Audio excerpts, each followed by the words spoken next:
Stench soup. When I was a kid, we had this weird thing my parents called family game night. We would gather at our family's apartment and play board games or card games like Racing Demon. The best part of the evenings were always when everyone else went to bed, but me and Mom stayed up to watch late-night movies on television. It made for some great conversations about life with her because she usually kept it light, while I could get pretty deep if given enough time. As a teen, though, there was nothing funnier than getting out those old cardboard masks from under your bed that you wore during trick-or-treating as a child. I found them in storage one year after moving away to college, and they reminded me so much of my childhood that I wanted to wear one again. I mean, not literally. Just use one of these creepy paper mache heads instead. Anyway, the next Halloween, my roommates and I dressed up in the costumes and we ran around the house yelling random things like, "Where are you? Where is everybody?" It was all just for laughs until something happened. The party was packed full of friends, and almost everyone was already drinking. Everyone else seemed to think that our silly game would end shortly since no one could stay awake past midnight anyways, but I still wanted to keep playing. I took a few shots with my friend who thought it was funny, and I snuck upstairs and grabbed a beer out of the fridge and chugged it down while I tried to figure out where everyone went. After taking another shot, I decided that maybe people had gone home or just got bored and left early. My plan was to grab some food and find a quiet place to hang out without waking up the others. I started making my way toward the kitchen when I noticed something really weird happening.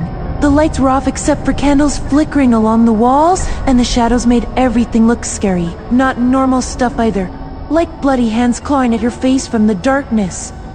The first rule of being scared shitless by an 8-foot-tall paper mache clown head is don't tell anyone. And I'm sure many of us have done stupid shit behind someone's back. That said, I am going to be completely honest here and say that what I did put me firmly into the realm of insanity. One of the masks was floating through the air across the hallway, so I reached up to try and catch it. But then suddenly there were dozens of them in front of me as if they'd just come alive and all rushed towards me as one. Somewhere in the dark there must have been a bunch more of them because they swarmed all over me in seconds. All I remember is them covering me as if they planned on eating me whole. "No!" I yelled as I pushed against their paper-like bodies trying to break free. "Get off of me!" There were too many to shake loose, though, even with my size advantage. So my only option was to scream louder until someone came running to help. The other mask floated closer to me and I couldn't move away fast enough, so it just slammed into my stomach like a battering ram and knocked me back into a wall. Its thick painted red eyes stared down into mine before opening wide like a hungry wolf's mouth and letting out a chilling laugh. The sound reverberated around the room like a million shattering bones as its jaw opened wider. "Ah! Get it off! Help! Somebody! Please!"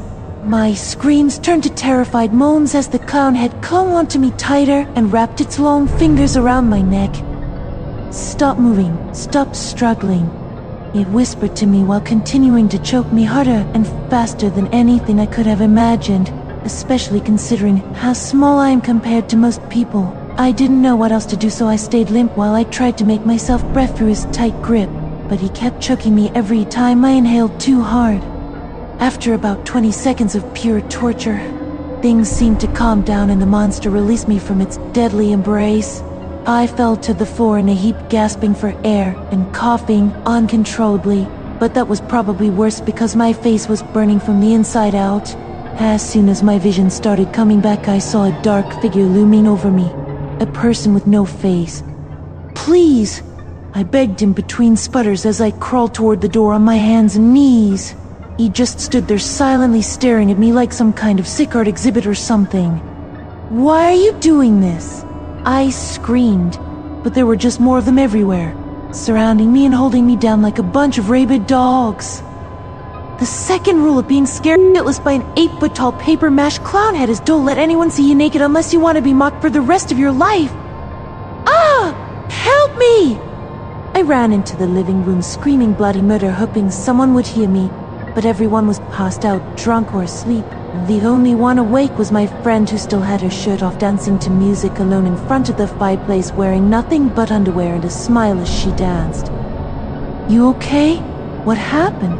Her voice was shaking as if it were about to cry from fright, but all I could think about was how bad the pain was getting again, so I grabbed her by the arm and pulled her close enough to tell her what was going on. I can't get away! They won't let go! I'm choking to death! I need your help, please. As soon as the words left my mouth, she wrapped me in a warm hug while whispering soothing nonsense that somehow helped me calm down a little bit until things stopped spinning. "It's all right, sweetie," she said while stroking my hair as tears rolled down her cheeks. "I'm here for you.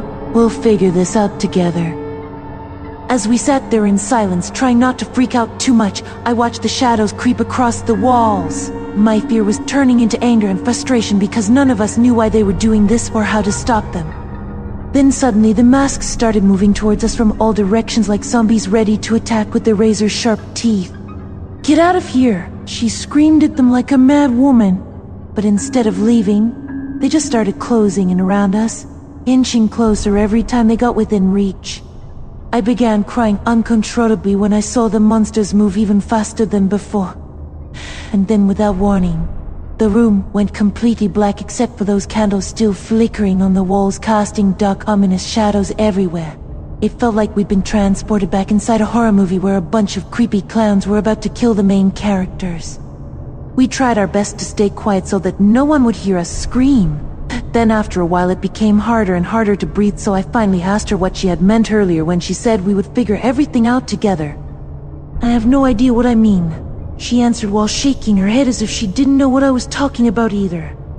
"Now you die." One of the creatures suddenly lunged forward and slashed its jagged knife across my friend's throat. There was blood pouring down my arm, but all I could think about was how bad the pain was getting again. I couldn't help myself from screaming. The third rule of being scared shitless by an 8-foot-tall paper mache clown head is don't make out with your friend in a house full of clowns. Even though she was hot and smelled good, her mouth was now somewhere else and wasn't really helping me escape this nightmare anyways.